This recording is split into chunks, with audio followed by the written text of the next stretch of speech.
ఇక 7వ రాశి తులారాశి వారికి రాశి ఫలాలు ఏ విధంగా ఉండబోతున్నాయి, ఎటువంటి పరిహారాలు చేసుకుంటే వాళ్ళకి శుభ ఫలితాలు కలుగుతాయంటారు?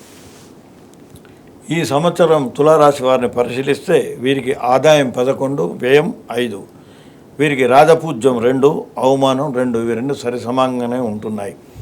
ఈ రాశి వారికి ఈ సంవత్సరం గురుగ్రహం 9, 10 స్థానాల్లో సంచరించుతూ ఉంటుంది.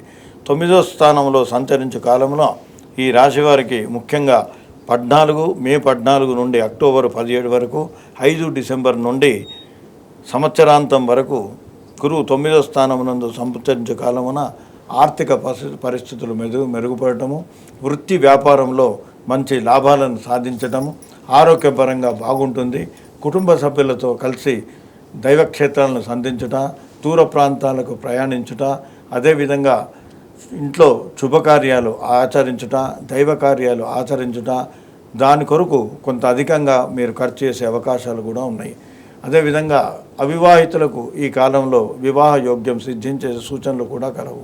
నిరుద్యోగులకు ఉద్యోగము, విద్యార్థులకు ఆశించినటువంటి శుభ ఫలితాలు కలిగే అవకాశాలు మెండుగా ఉంటాయి.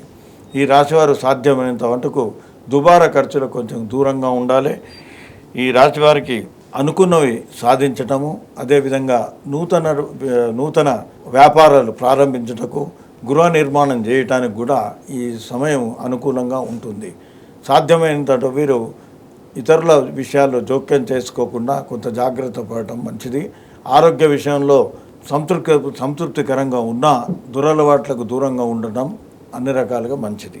ఇక ఈ రాశి వారికి సంవత్సరాంతం శని 6వ స్థానమునందు ఉండటం వలన వీరు సాధ్యమైనంత మటుకు అనవసరమైనటువంటి వాద వివాదాలకు దూరంగా ఉండాలి.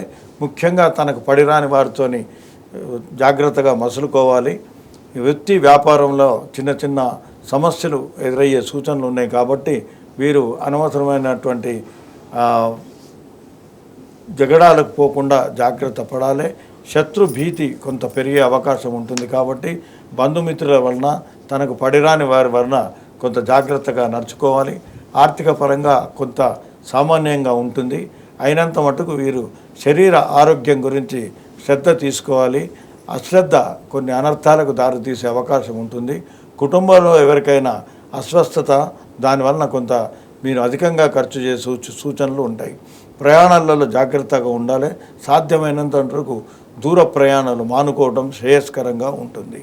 ఈ రాశివారికి ప్రతిరోజు వీరు శని స్తోత్రాన్ని 19 సార్లు పఠించండి. వీలున్నప్పుడు శనివారం రోజున ఆంజనేయ స్వామి నవగ్రహ గుడిని సందర్శించి అర్చన చేయండి. ఇవి ఉన్నటువంటి మీకు శనిగ్రహ దోషాన్ని అధిగమించి శుభ ఫలితాన్ని పొందే అవకాశాలు మెరుగవుతాయి.